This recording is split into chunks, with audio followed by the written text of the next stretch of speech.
Bonjour à toutes et tous, bienvenue dans les coulisses du Grand Lyon. Mon invité du jour, Christophe Marguin, bonjour. Bonjour à tous. Vous êtes le président des Toques Blanches. Alors aujourd'hui, vous êtes en colère, vous allez monter à une conférence de presse pour dénoncer la suppression de places de parking au centre-ville de Lyon. Une position que les écologistes ont mal à comprendre, disent les clients des restaurants et les touristes, ils viennent surtout à pied dans les villes. Pas le monde économique, pas les gens qui habitent à Lyon, donc ça pose de gros problèmes pour nous, les restaurateurs, les hôteliers, et également tous les commerçants à qui ça va enlever des places pour leurs clients. Donc qu'est-ce que vous allez dire à cette conférence de presse alors? Nous, on aimerait bien que tout simplement on puisse garder ces places de parking, elles sont importantes et on en a besoin. Il faut qu'on se batte parce que la presqu'île aujourd'hui souffre, les commerçants souffrent et on a besoin que l'économie reparte dans ces restaurants, dans ces commerces. Et on essaye de se mobiliser dans ce sens-là. Alors après, c'est 1700 places qui sont supprimées de places de stationnement de voitures, mais qui sont remplacées par 500 voitures électriques, 300 places d'autopartage, 3000 places de vélo, 1000 places de moto et de scooter. Donc en fait, en réalité, ça peut faire beaucoup plus de monde qui en profite. On est d'accord, mais c'est pas sûr que notre clientèle et la clientèle des commerces de la presqu'île viennent en moyens comme ceux-ci. L'autopartage, on voit que c'est une très grande réussite à Lyon avec sur les quais qui sont juste à côté, le nouvel autoportage qui a été fait où il n'y a personne dessus. Les voitures électriques, il n'y aura pas assez de prises dans la ville. Malheureusement, aujourd'hui, on veut que tout le monde roule en voiture électrique. On va manquer de prises, donc je pense qu'il vaut mieux déjà installer un petit peu des bornes également dans les rues. Ce serait plus intelligent. Et les places de parking, on n'est pas certain que tous les cyclistes aillent à payer une place de parking pour garer leur vélo et plutôt les laisser dans la rue comme ils le font aujourd'hui au quotidien. Vous pensez qu'elles resteront vides? Vous pensez que ces places de parking Malheureusement, pour vélo malheureusement, si elles sont pleines, bah, tant mieux. Mais malheureusement, j'y crois pas. Comment se porte le secteur du tourisme et de l'hôtellerie à Lyon? On a plutôt des bons chiffres pour cet été. Non, la tendance est très bonne. Les étrangers surtout reviennent. On a la chance qu'il y a beaucoup de congrès jusqu'à la fin d'année. Donc automatiquement, il y a une clientèle d'affaires qui est là, qui est une très bonne clientèle. Donc c'est important pour nous. Et puis également beaucoup de touristes qui viennent un peu de partout. On a beaucoup de gens qui viennent d'Amérique du Sud, pas des clients qu'on voyait automatiquement. Donc c'est intéressant, une nouvelle clientèle qui vient aussi visiter Lyon. Et pour nous, c'est important parce que l'Office du tourisme et puis Rhône-Alpes Tourisme font un travail extraordinaire pour nous ramener des clients un peu sur le territoire. Et pour nous, c'est important. Vous étiez inquiet que les écologistes promeuvent un tourisme durable et que ça vous fasse perdre des clients finalement? Ça se passe plutôt pas mal. Non, c'est les conséquences du travail qui a été fait depuis de nombreuses années qui payent. Et malheureusement, on n'a encore pas vu des clients qui arrivaient chez nous en vélo, dans nos établissements. On n'a pas vu des clients qui arrivaient avec les trains de nuit puisqu'ils n'existent pas. Donc on n'a encore pas de retour sur cette nouvelle clientèle. Les écologistes sont assez contents de leur classement dans le palmarès, le GDS, je recherchais le nom, le Global Destination Sustainability Index, donc c'est l'index du développement durable. La note de Lyon est passée à 83% au lieu de 50%. Ça, c'est des choses qui sont positives, qui peuvent attirer du monde? Non, mais bien sûr que c'est positif. De toute façon, l'écologie est une chose dont tout le monde a pris conscience et tout le monde le sait qu'il faut faire des efforts pour la planète. Et là-dessus, il n'y a même pas de discussion. Ce qu'il y a, il ne faut pas être extrémiste dans des décisions. Il y a des décisions comme les vélos, c'est important. On se rend compte dans tous les pays d'Europe qu'il y a de plus en plus de gens qui circulent en vélo et ce n'est pas un problème. Le problème, c'est de s'adapter, de prendre le temps de s'adapter et de créer les moyens qui font que ça puisse circuler, que tout le monde puisse vivre ensemble et dans un bon bien-être. Est-ce que le vrai point de crispation pour vos métiers, c'est pas avant cette question de parking, avant tout la question du bouclier énergétique? Là, on sait que beaucoup de vos confrères peuvent se retrouver dans des graves difficultés. Est-ce que c'est pas là-dessus le combat à mener plutôt?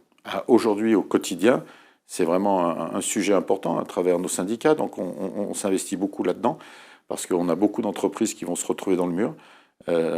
L'économie, il y en a qui sont déjà un petit peu justes, qui ont des problèmes pour rembourser leur PGE.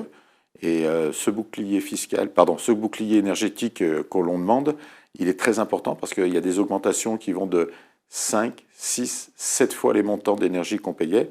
Et vous savez, nous, on a des métiers où nos marges à la fin d'année sur nos bilans sont très fines et certains n'auront pas les moyens de payer ces augmentations importantes. Alors, ce mardi, on a assisté à Lyon à la création d'un nouveau syndicat, le Groupement national des indépendants. C'est un syndicat que vous avez rejoint, qui pèse désormais un peu plus de 40% de la profession. La ministre du Tourisme, Olivia Grégoire, était là. Vous avez obtenu des engagements? Non, mais on a eu un langage qui était très clair, très important pour nous, parce que souvent les ministres, ils ont langue de bois. Elle était très honnête, elle a compris les difficultés de notre métier à travers... Aujourd'hui, vraiment, c'est le point noir, c'est l'énergie. Elle essaye de se battre à nos côtés, c'est pas elle qui prendra la décision, bien sûr que ce sera le président, mais je pense qu'ils en sont conscients au gouvernement que les conséquences peuvent être catastrophiques.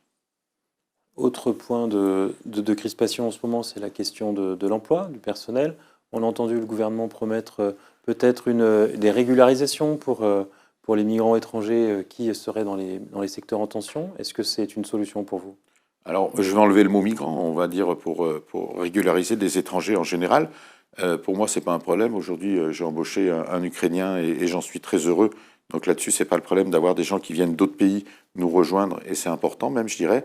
Seul problème, c'est une fois de plus, et quand vous êtes chef d'entreprise, il faut pas avoir peur de le dire, je pense qu'il faut remettre les gens au travail.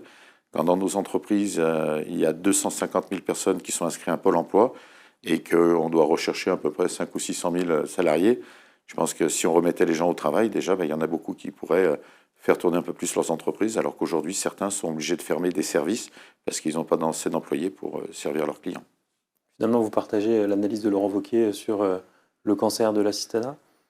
Oui, exactement, parce que il faut travailler. Je vais vous dire un truc, il ne faut pas être jaloux. Il ne faut pas être jaloux des gens qui travaillent et qui réussissent. Bien au contraire, je pense qu'on peut être fier quand on se lève le matin tôt, quand on se couche tard et qu'on a travaillé, parce que le travail aussi, c'est une valeur. Parlons des derniers points de crispation avec la mairie écologiste. On se souvient, au début de mandat, il y avait une crispation sur la question du foie gras. On a l'impression que tout ça est vraiment derrière nous. Non, le problème, c'est que nous, on est là pour avancer. On a des entreprises, on n'est pas là pour faire des polémiques, on est là pour être positif. Malheureusement, ce qu'on regrette souvent à la mairie, c'est qu'il ne se passe pas grand-chose. On ne les sent pas près de nos métiers de bouche. Vous savez, quand l'autre jour, on fête les 10 ans des bouchons lyonnais à la mairie, on était super contents, sauf qu'ils disent on vous accueille, mais la seule condition, c'est qu'il y ait des plats végétariens lors du cocktail. Très bien. Et est-ce que la cuisine des bouchons lyonnais est représentée à travers la cuisine végétarienne? Donc je pense qu'il faut que chacun respecte chacun et que tous ensemble, on continue d'avancer, qu'on continue de faire briller notre ville et qu'on amène des clients et du tourisme. Vous espérez plus d'événements autour de la gastronomie? Bien. Est-ce qu'ils jouent le jeu, par exemple, sur le Beaujolais Nouveau cette semaine? Sincèrement, j'étais absent, donc j'ai pas suivi ce qui s'est passé dans la ville hier. Mais bien sûr qu'on aimerait, surtout, c'est qu'on aimerait qu'on s'assoie à la table, qu'on soit tous ensemble à la table avec la mairie. Et aujourd'hui, c'est ce qui nous manque. On n'a pas de contact, on n'a pas de discussion. Et donc, on ne va pas dire il y a des choses positives, des choses négatives, il n'y a rien. Et vous avez envie de pouvoir défendre un peu la cochonaille qui est La le savoir-faire lyonnais, quoi. La cuisine en général, mais c'est vrai qu'on a la chance d'avoir une culture importante dans nos clients. Les Lyonnais aiment manger, aiment sortir, aiment aller aux Halles de Lyon. Ils aiment profiter de cette culture qu'on a à Lyon. Et je trouve dommage, et ce n'est pas une critique, mais vraiment, c'est vraiment dommage que la mairie soit pas plus près de nous sur ce sujet. Christophe Marguin, je vous remercie. Et puis moi, je vous dis à lundi pour une nouvelle émission des coulisses du Grand Lyon.